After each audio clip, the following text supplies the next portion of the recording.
বিশ্বকাপ বাছাই পর্বের ম্যাচে ফিরে উদ্ভট কাণ্ড আর্জেন্টিনা দলের। খেলার চেয়ে যেন মারামারির দিকেই মনোযোগ বেশি তাদের। এদিন ম্যাচের 41 মিনিটে নিজেদের মাঝে দ্বন্দ্ব লাগিয়ে দেন দুই দলের খেলোয়াড়রা।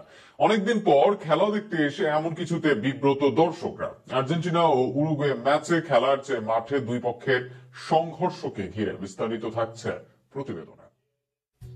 একদিকে নিজেদের ইনজুরিতে জর্জরিত দল, আরেকদিকে খেলা পরের মাঠে।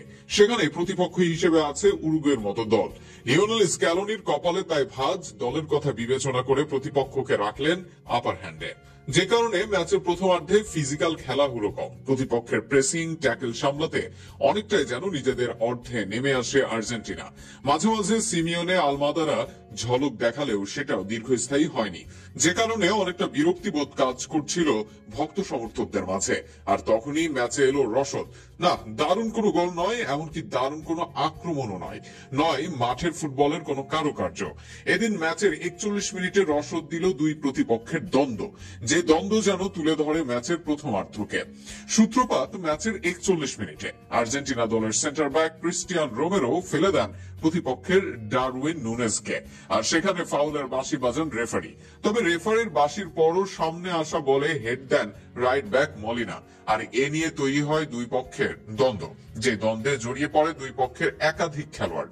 ডিপল না থাকলেও মাঝ মাঠে নিজের দায়িত্ব কাঁধে নেন ম্যাকঅ্যালিস্টার, তর্ক জুড়ে দেন প্রতিপক্ষের সঙ্গে।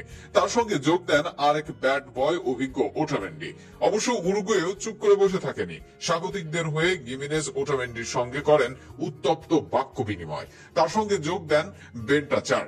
যদিও বেশিক্ষণ স্থায়ী হয়নি এই কাণ্ড, কেননা এরপর দুই পক্ষের হয়েই একাধিক খেলোয়াড় ঘটনার সমাধানে এগিয়ে আসে। উরুগুয়ের হয়ে অভিজ্ঞ আরাউহো ডি আরাইসকেইটাররা এগিয়ে এসে থামান নিজ দলের খেলোয়াড়দের। আর্জেন্টিনার পক্ষ থেকেও এরপর ঘটনা নিয়ে বেশি দূর আগানো হয়নি।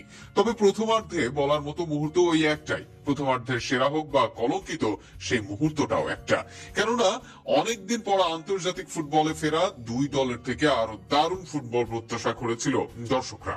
সেখানে মাঝে মাঝে আক্রমণ পাল্টা আক্রমণ হলেও খেলা ছিল অনেকটা নিষ্প্রভ, অনেকটা যেন দর্শকদের কোনো এক উপায়ে স্বস্তি দিতে এমন পন্থা অবলম্বন খেলোয়াড়দের।